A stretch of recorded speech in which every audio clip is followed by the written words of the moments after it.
만나서 반갑습니다. 목요 시편 묵상으로 만나게 된 조장원 목사입니다. 말씀을 나누고 교제하는 가운데 하나님의 약속을 발견하고 또 기도의 제목들을 찾을 수 있는 시간이 되기를 바랍니다. 오늘 저희가 첫 번째로 나누게 될 말씀은요, 시편 1편 1절로 2절 말씀입니다. 제가 하나님의 말씀을 받들어 읽겠습니다.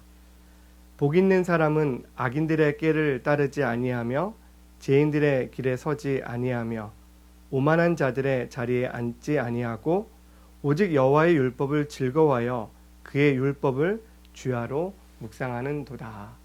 아멘. 우리가 새해를 시작하면서 가까운 가족이나 지인들에게 따뜻한 덕담을 건네고는 합니다. 어떻게 보통 인사하시죠?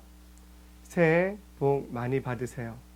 아마 그 말을 전하는 분이나 또 듣는 분에게 갖고 있는 기대는 비슷할 겁니다. 지난해보다는 올해가 더 낫기를, 또 지난해 아팠다면 올해는 건강하기를, 지난 한 해 동안에 삶이 궁핍했다면 조금 더 여유롭고 넉넉한 것들을 기대할 겁니다. 아마 그러면서 갖게 되는 복의 의미는 어떠한 소유를 의미하고 있어요.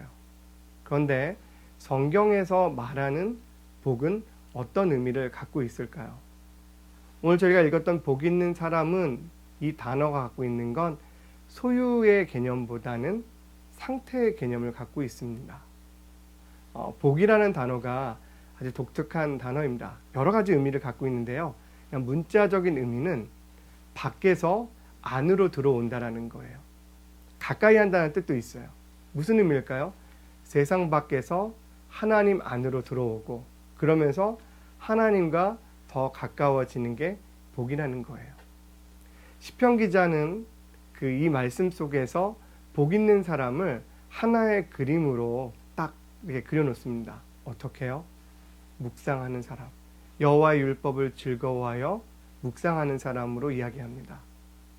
묵상이라는 단어도 히브리 사람들에게는 여러 가지 의미를 갖고 있습니다.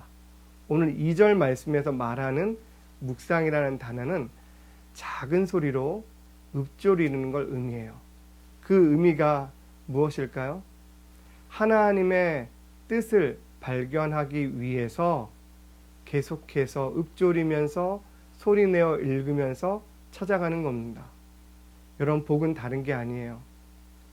내 삶에 내 인생을 향한 하나님의 뜻, 하나님의 의도를 발견하는 겁니다. 말씀 안에 들어가면은요, 우린 회복되게 돼 있어요. 여러분, 우리의 주변의 상황이나 다른 사람들의 말을 묵상하지 마세요. 살아있는 하나님의 말씀을 묵상하세요. 묵상이 갖고 있는 또 하나의 뜻은 이런 겁니다. 으르렁거리다. 좀 낯설죠? 이 단어가 갖는 의미는요, 우리가 발견한 하나님의 계획, 하나님의 의도를 지켜내기 위해서 싸우는 거예요.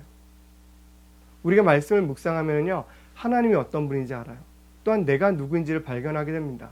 정체성이 분명해져요. 그렇기 때문에 세상의 가치와 세상의 방식과 싸워나가는 겁니다. 여러분, 우리 삶에서요, 하나님 말씀 때문에 분투해야 될 때가 있어요. 때는 그게 힘들지만 복입니다. 또한 이 복이라는 단어, 이 묵상이라는 단어는 이렇게도 해석이 됩니다. 한 걸음 나아가다, 또 혹은 경영하다라는 의미예요. 하나님의 뜻을 발견하고 그것을 지켜내기 위해서 싸워내면서 한 걸음씩 전진하면서 자신의 인생을 개척하고 경영해 나가는 게 복이라는 거예요. 2021년 새해의 문을 열었습니다. 여러분, 이렇게 기도하셨으면 좋겠습니다. 하나님, 내가 말씀을 가까이 하는 복이 있게 해주시고 그 말씀을 묵상할 때마다 하나님의 의도를 깨닫게 하여 주시옵소서. 말씀을 가지고 세상의 가치와 싸우게 하여 주시옵소서. 하나님, 말씀을 가지고 우리 인생을 개척해 나갈 수 있도록 은혜를 베풀어 주시옵소서. 기도하는 하루가 되기를 부탁드립니다.